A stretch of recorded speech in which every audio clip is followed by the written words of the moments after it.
ይስጥልን። በዚህ ዜናችን ከንቲባ አዳነች አቤቤ በአሰኮ ወረዳ የተከሰተውን አሰቃቂ ጥቃት እንዳይስፋፋ ምን እያደረጉ እንዳሉ፣ ከጉዳዩ ጋር በተያያዘ የወረዳው ፖሊስ አዛዥ በቁጥጥር ስር ስለመዋላቸው፣ በውጭ ሀገራት የሚኖሩ ደንበኞች የባንክ ሂሳባቸውን ከፋይዳ ዲጂታል መታወቂያ ጋር እንዴት ያጣምሩ የሚለው መፍትሄ ስለማግኘቱ፣ የሰሞኑን ሀዘን ተከትሎ ድምፃውያን በአዲስ አበባ ስቴዲየም ሊያደርጉት የነበረውን የኮንሰርት ዝግጅት ስለመሰረዛቸው፣ የካምብሪጅ ዩኒቨርሲቲ ሁሉንም የኮሮና ቫይረስ ዝርያዎች መከላከል የሚችል በኤአይ የተደገፈ የዓለማችን የመጀመሪያውን ክትባት በሰው ልጆች ላይ ስለመሞከራቸው፣ በደቡብ ኮሪያ በተካሄደው ምርጫ ያጋጠመውን የድምፅ መስጫ ወረቀት እጥረት ተከትሎ ኃላፊነታቸውን ስለለቀቁት ባለስልጣንና ሌሎችንም እነግራችኋለን። ላይክና ሰብስክራይብ እንዳይረሳ። ማይ ፖስት ነው። አብራችሁን ቆዩ።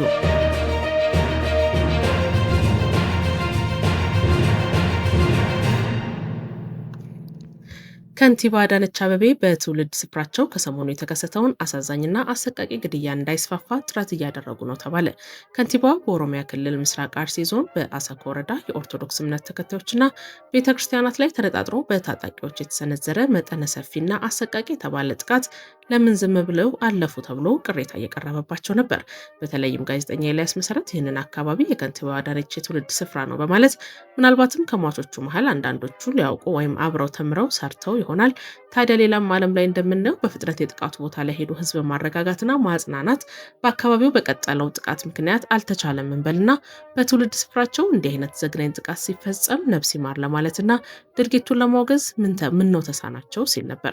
አሁን ደግሞ አመስግኑልኝ ሲል ተሰምቷል። አሁን ከንቲባዋ ከአሰኮ ወረዳ አስተዳዳሪ አቶ ገቢ ገልቹ ጋር በአንድነት በመሆን ከፍ ያለ ጥረት እያደረጉ በመሆኑ የላቀ ምስጋና ይገባቸዋል እየተባለ ነው። ሁሉንም መረጃ ለሚዲያ ፍጆታ አይውልም ያለው ኤልያስ ዝርዝሩ ብዙ ነው፣ ችግሮች አሁንም ቢኖሩ ከትላንት ጠዋት ጀምሮ በአካባቢው መረጋጋት እንዳለ መረጃዎችን አሰባስቤያለሁ። ከዚህ ጋር ተያይዞ የወረዳው ፖሊስ አዛዥ አቶ አባቡ አብደላ በቁጥጥር ስር የዋሉ ሲሆን የሰላምና ጸጥታ ኃላፊው ደግሞ ለጊዜው ተሰውረዋል፣ ያሉበትም አልታወቀም ብሏል። በተቃራኒው የክልሉ ልሳን የሆነው ኦቢኤን ከዛሬ ጠዋት ገደማ ጀምሮ ጋዜጠኞችን ወደ ስፍራው በማሰማራት ዶክመንተሪ ማሰራት መጀመሩ ተሰምቷል። ዶክመንተሪው ላይ የመንግስት ሰራተኞችን ጨምሮ የአካባቢው አርሶ አደርን አስመስሎ በማቅረብ እየተሰራ እንደሆነ ነው የተነገረው።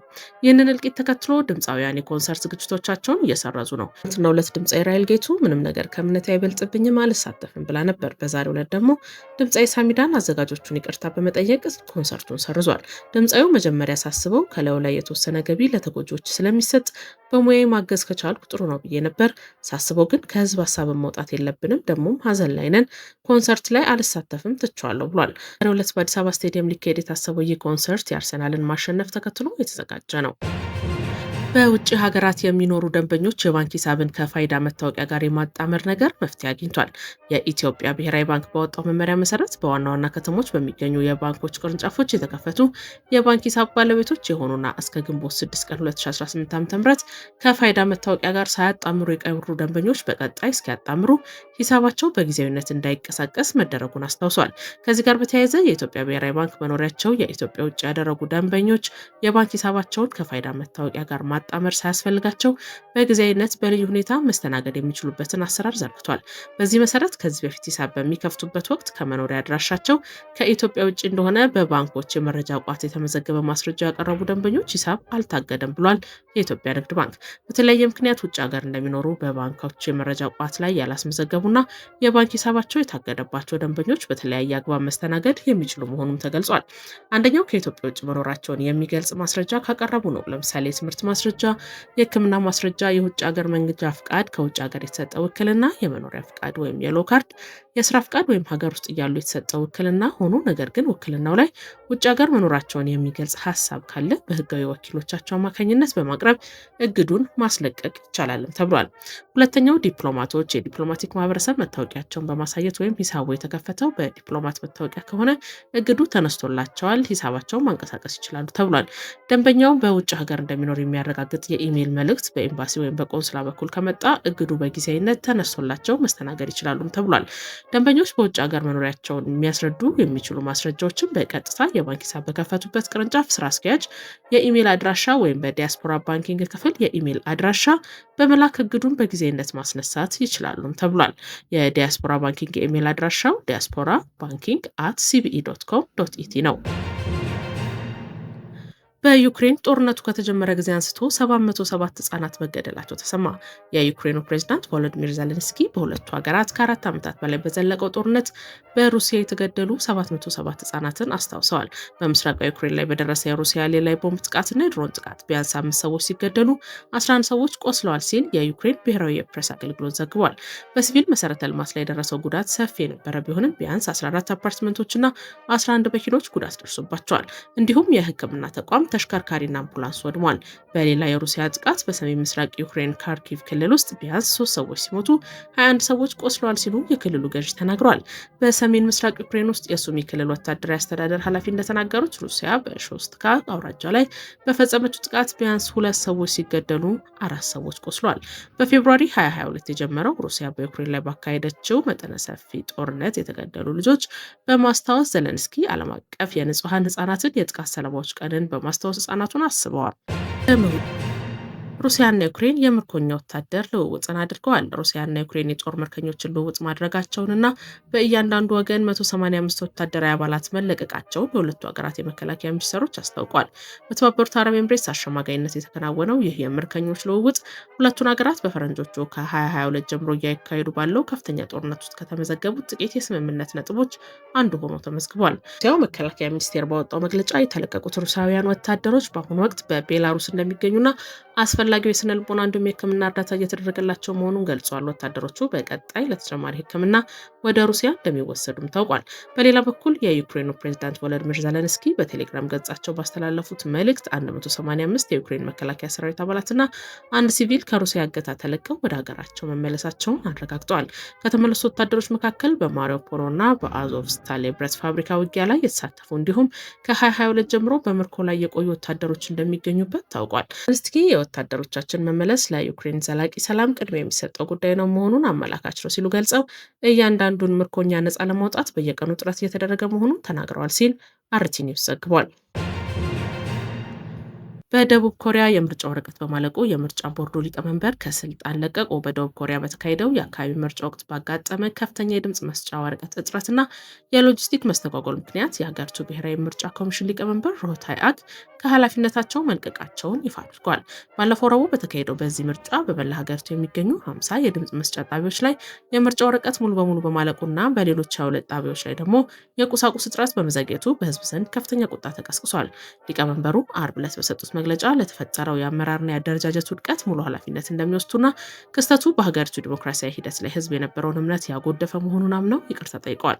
ችግሩን በገለልተኛ አካል ለማስመርመር ልዩ ባለሙያዎች ቡድን እንደሚቋቋምም ገልጸዋል። ይህ የድምፅ መስጫ ወረቀት እጥረት በበርካታ የምርጫ ማዕከላት ላይ ታላቅ እውቀትና መደናገጥን የፈጠረ ሲሆን መደበኛ የድምፅ መስጫ ሰዓትም ካበቃ በኋላ መራጮች ለሰዓታት ወረፋ ለመጠበቅም ተገደዋል። በተለይም አንድ የምርጫ ጣቢያ የተቆጡ መራጮች የኮሚሽኑን ኃላፊዎች የድምፅ መስጫ ሳጥኖች እንዳይንቀሳቀሱ በመከልከላቸው በኃይለኛ ዝናብ ውስጥ እስከ አርብ ጠዋት የዘለቀ ከፍተኛ ውጥረትም ነግሶ ነበር።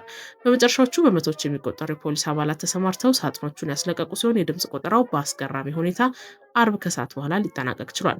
የኮሚሽኑ ባለስልጣናት ለችግሩ በሰጡት ምላሽ ባለፈው ሳምንት በተካሄደው የቅድመ ምርጫ ድምፅ አሰጣጥ ላይ አብዛኛው ህዝብ ይሳተፋል የሚል ግምት ለምርጫው ዕለት ያተሙት ወረቀት ከጠቅላላው መራጭ 50 በመቶን ብቻ የሚሸፍን እንደነበር አምነዋል።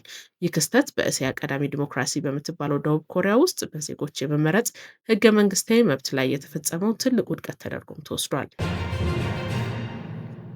በኢራን አንድ ታዳጊ ላይ የግብረ ሰዶም ተግባር የፈጸሙ 2 ግለሰቦች በስቅላት ተቀጡ። በኢራን ቆርቤ ከተማ ውስጥ በአንድ የ14 ዓመት ወንድ ታዳጊ ላይ የግብረ ሰዶም ተግባር የፈጸሙ 2 ግለሰቦች በተፈረደባቸው የሞት ፍርድ መሰረት ባለፈው ሰኞ ጎህ ሲቀድ በከተማው በሚገኝ ቆርቤ ማረሚያ ቤት ውስጥ በስቅላት እንዲሞቱ ተደርገዋል። የሞት ቅጣት የተፈጸመባቸው ግለሰቦች የ52 ዓመቱ ታማሴቢ እና የ37 ዓመቱ ኮሂያር አባሲ የሚባሉ የከተማዋ ነዋሪዎች ናቸው። ግለሰቦቹ በቁጥጥር ስር የዋሉት በነሐሴ 2024 ዓ.ም ሲሆን በሞት የተቀጡት ፍሪድ ሳዴጊ የተባለ የ14 ዓመት ታዳጊ ላይ የግብረ ሰዶም ተግባር በመፈጸምና በቪዲዮ በመቅረጽ በማስፈራራትና ገንዘብ በመቀበል ወንጀል ተከሰው ነው። ታዳጊው ከደረሰበት ከፍተኛ ጥቃትና የስነ ልቦና ጉዳት የተነሳ ነሐሴ 12 ቀን 2024 ዓ.ም ህይወቱን አጥፍቷል። ሄንጋው የተባለ በሰብአዊ መብት ላይ የሚሰራ ድርጅትም ይህንኑ አረጋግጧል። በኤአይ የተነደፈ የዓለማችን የመጀመሪያው ክትባት ይፋ ሆኗል። የካምብሪጅ ዩኒቨርሲቲ ተመራማሪዎች አርቲፊሻል ኢንቴሊጀንስን በመጠቀም በሰው ልጆች ላይ የተፈተነ የመጀመሪያውን ክትባት ማዘጋጀታቸውን ለዘመናዊ ሕክምና ትልቅ ምዕራፍ ሆኗል። ይህ በኤአይ የተነደፈው አንቲጂን ከዚህ ቀደም የነበሩትን ክትባት አሰራሮች የሚቀይር አቅም አለውም ተብሏል። እስካሁን የነበሩት ክትባቶች የተወሰኑት የቫይረስ ዝርያዎች ላይ ብቻ የሚያነጣጥሩ ነበሩ። አሁን የሱፐር አንቲጂን ዘዴ ሁሉንም የኮሮና ቫይረስ ዝርያዎች ለወደፊት ሊመጡ የሚችሉ የቫይረስ ቤተሰቦችን በአንድነት መከላከል የሚያስችል ነው። በኤአይ ከብዙ ቫይረሶች የተገኘን ሰፊ ዘረመል መረጃ በመተንተን የሰውነት በሽታን የመከላከል ስርዓት አዳዲስ ወረርሽኞችን ጭምር መቋቋም እንዲችል ያሰለጥናል። በሰዎች ላይ የተደረጉ የመጀመሪያዎቹ ሙከራዎች የበሽታ መከላከያ ምላሾችን ሲያሳዩ ክትባቱ ደህንነቱ የተጠበቀ መሆኑም ተረጋግጧል። ይህ የኤአይ ቴክኖሎጂ ለሕክምናው ዘርፍ አይንገላጭ ሲሆን ለጉንፋንና እንደ ኤቦላ ላሉ በሽታዎች ሁለንተናዊ ክትባቶችን ለማምረት ጥቅም ላይ እየዋለ ነው። እንደ ቢቢሲ መረጃ በኤአይ የሚመራ የክትባት ንድፍ ከጊዜ ወደ ጊዜ ከሚለዋወጡ ቫይረሶች ቀድሞ በመገኘት ለወደፊት የሚከሰቱ ዓለም አቀፍ የጤና ቀውሶችን ለመከላከል ወሳኝ ሚናን ይጫወታል። ከአራት ወጣቶች አንዱ ከሰው ይልቅ ከቻትጂፒቲ ጋር ማውራት ይመርጣል ይላል አዲሱ ጥናት። በቅርብ ይፋ የሆነው አዲስ ጥናት መረጃ እንደሚያሳየው ከአራት ወጣቶች መካከል አንዱ ከእውነተኛ ሰው ይልቅ ከአርቲፊሻል ኢንተለጀንስ ጋር ማውራትን ይመርጣል። የዩናይትድ ኪንግደም ዕድሜያቸው ከ18 እስከ 29 በሆኑ 2000 ወጣቶች ላይ የተደረገው ይህ ጥናት ከሁለት ሶስተኛ በላይ የሚሆኑት ወጣቶች ከሰዎች ጋር ያላቸውን ቀጠሮ ሰርዘው በኢንተርኔት ላይ ጊዜ ማሳለፍን እንደሚመርጡ አረጋግጧል። በተጨማሪም ከተጠኞቹ መካከል ሁለት ሶስተኛ የሚሆኑት ቢያንስ በሳምንት አንድ ጊዜ የብቸኝነት ስሜት እንደሚሰማቸው የተናገሩ ሲሆን ወደ ግማሽ የሚጠጉት ደግሞ የማህበራዊ ሚዲያ አጠቃቀማቸው የብቸኝነት ስሜታቸውን ይበልጥ እንዳባባሰው ገልጸዋል። ብዙ ወጣቶች ወደ ኤአይ የሚሳቡት ያለምንም ፍርሃትና መፈረጅ የራሳቸውን እውነተኛ ማንነት ማንጸባረቅ ስለሚችሉ እንደሆነ በጥናቱ ተመላክቷል። ለአብነት ያህል አንዲት የ22 ዓመት ወጣት በጭንቀትና በብቸኝነት ወቅት የነበራትን ተሞክሮ ስትገልጽ የሰዎችን ትችት በመፍራት ስሜቷን ለማጋራት ወደ ቻትጂፒቲ ትሮጥ እንደነበር፣ ይህም ስሜቷ ትክክል መሆኑን እያረጋገጠ የአጽናናት እንደነበር ትናገራለች። ነገር ግን ከጊዜ በኋላ ኤአይ ሰዎችን ለማስደሰት ብቻ ታቅዶ የተሰራ በመሆኑ ሁል ጊዜ እኛን ደጋፊና ሚዛን ያልሆነ ምላሽ እንደሚሰጥ መረዳቷን አክላለች። በሌላ በኩል ይህንን በማህበራዊ ሚዲያና በቴክኖሎጂ ምክንያት በወጣቶች ላይ የሚደርሰውን ጉዳት ለመቀነስ መንግስታት የተለየ ትኩረት እየሰጡ ነው። ለምሳሌ በዩናይትድ ኪንግደም ከ16 ዓመት በታች ለሆኑ ታዳጊዎች የማህበራዊ ሚዲያ እገዳ በመጣል የመንግስት ባለስልጣናት እያሰቡበት ሲሆን በቅርቡ ሳምንታት ውስጥም ትልቅ ለውጥ የሚያመጡ የአሰራር እርምጃዎች ይፋ እንደሚደረጉም ይጠበቃል። ዜናዎቻችን እነዚህ ነበሩ። አብራችሁን ስለነበራችሁ እናመሰግናለን። ላይክ፣ ሼር እና ሰብስክራይብ እንዳይረሳ። መልካም ጊዜ